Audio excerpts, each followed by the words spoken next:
Welcome to another video. Today we are talking mostly about my orchid cacti. They are epiphytic plants that are cacti, but for their beauty they've gained the common name of orchid cacti.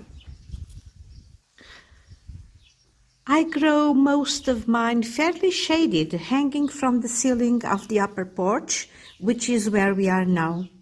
And I grow others in full sun on that rack next to the lower porch. The ones in full sun there are species, and the ones here shaded are the hybrids. Epiphytic cacti are different from desert cacti because they originate in tropical and subtropical jungles, growing on branches or trunks of trees, developing long, flat, trailing stems. In garden landscape, the trailing stems of these orchid cacti look good in hanging baskets, like the ones I have here. Of the several plants I have here hanging from the ceiling, 6 of them are the so-called epiphyllum, which in this case is a common name, because epiphyllum is really a botanical name, but not for these ones. It's for species, and these ones are hybrids. The true epiphyllum have white blooms, and they are night bloomers for just one night. These ones, however, produce bright colored blooms that last from 4 to 6 days, which make them very worthwhile. This year my epiphyllum hybrids grew a lot, and most of them bloomed profusely, except for 2 that did not bloom at all. I was anxious to see those blooms, which are yellow, and they are new in my collection. They were a gift from my friend Josefina from another channel in Portugal. And it's such a good channel, I will leave you the link in the description. Still, they could have bloomed better, only if I have to water them more often. They need more water, being jungle cacti.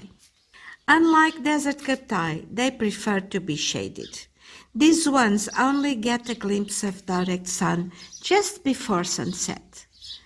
Still, I have the feeling they would do better with a bit of more sun. But this is the only place I have for them, and they have to put up with the conditions I can give them.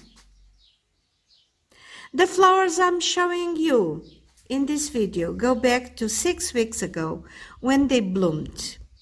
I made a few clips at the time, but I did not post a video as I intended to because I had an accident before I could do the editing, and so this video was left behind. The accident happened on these steps. It happened when I was indoors and my husband called me from the pool.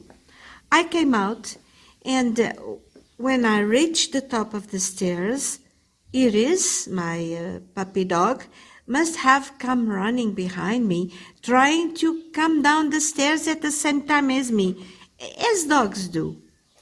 All I know is that I lost my balance, and all of a sudden I was flying with no wings, with the sure feeling that I was going to land on my face, which I did.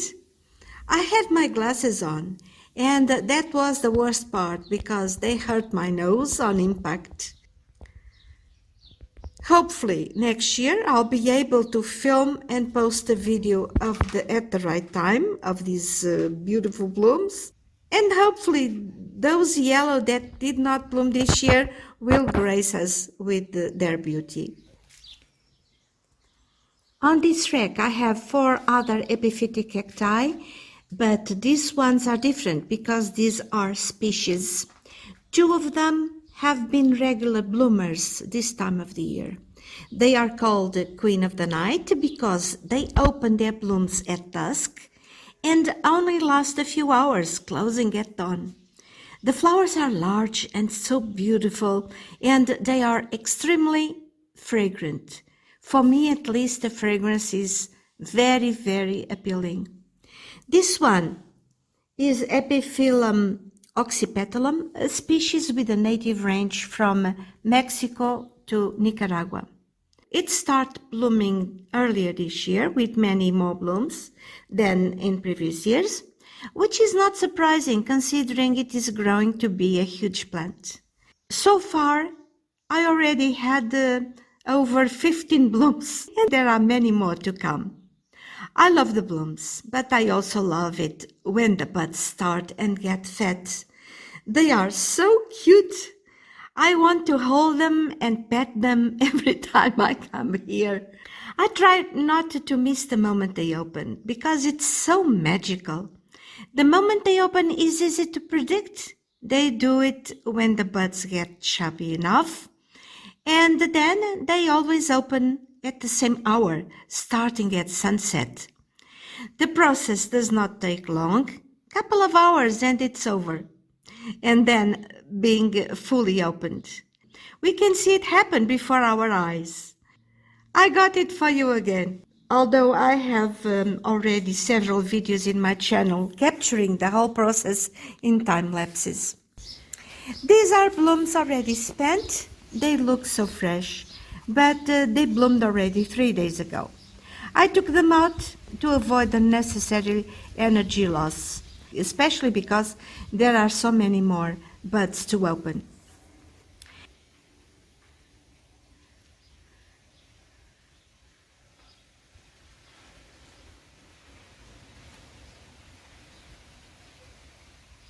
This one is Cereus hondurensis, and as the name says, it's a native to the Honduras. It has lots of buds too.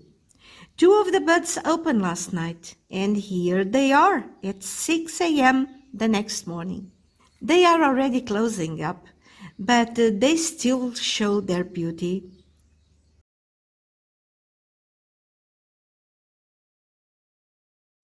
They are also fragrant, but the perfume is not as pleasant for me as the other one.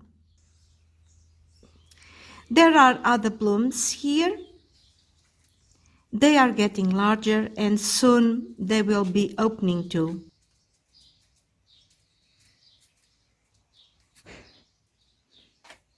Here is my puppy dog. She's almost 1 year old.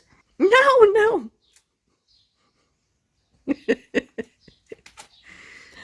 Sorry about that. For a moment I thought Iris was going to eat that bud. Iris has not given up entirely the bad habit of eating weeds and occasionally one of my plants. I have 3 more epiphytic cacti here. They are also species, but they never bloomed for me yet.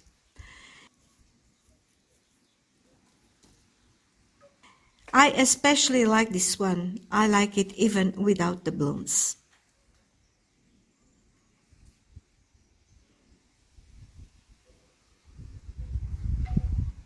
Another thing I wanted to show you is a clip I've made one of these nights. I came up here, this part of the garden, and look what I saw.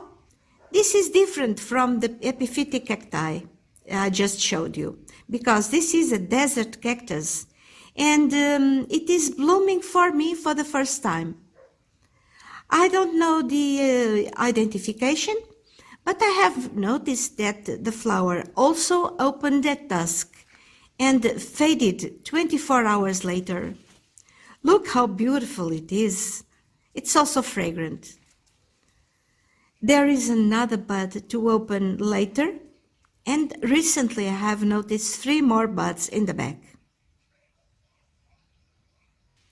This is the following morning.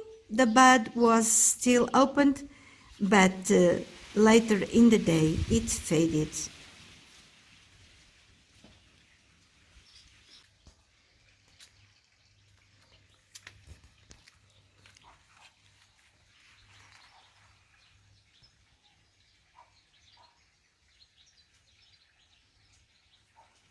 Desert cacti are my new passion, and I have these ones I bought when they were very small ones, several years ago. I am showing you now some of the blooms that they have given me this season already. Unfortunately, I missed many blooms because they are somewhat hidden here and they do not last long. These cacti have grown a lot, and although they don't need much space for their roots, I see that they are a bit tight in these shallow pots. Please note that we have two kinds of shapes. Some of these cacti grow in width and not so much in height. They keep a round shape, whereas others grow into a tall shape. The idea is to separate them, which I'm going to do today, probably finishing tomorrow. But anyway, still in time to include the final work in this video. It will take time, much moving around, lots of fuss, and so it won't be practical to film the big mess. Sorry about that. So now the work is finished, minus a few details, and we are under the main porch. These pots here had mainly large soft succulents, but now I wanted a change, and so here we have now some of the cacti that I had shown you a few moments ago. Here they are more visible to me, and I will be able to enjoy their blooms the moment they open and not miss them in their prime. These are the ones that stay short and round. I still kept some of my favorite succulents here, but others I have given to friends and neighbors. As for the tall growing cacti, they stayed in the same location. Let's go and see.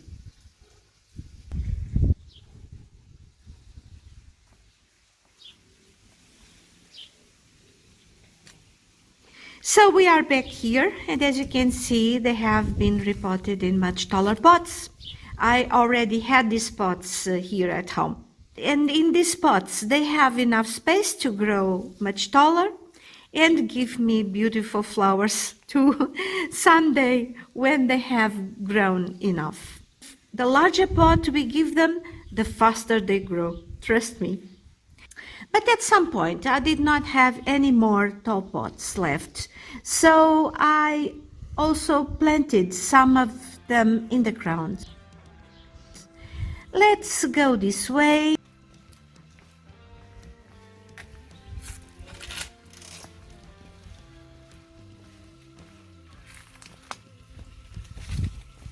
And here they are. This is an open area, so I hope they will not bother anyone passing by the walkway with their spines. That is, if and when they grow very large. Well, this is it for today. I hope you have enjoyed this video. Thank you very much for watching and commenting. Have a wonderful day, and I hope to see you in my next video.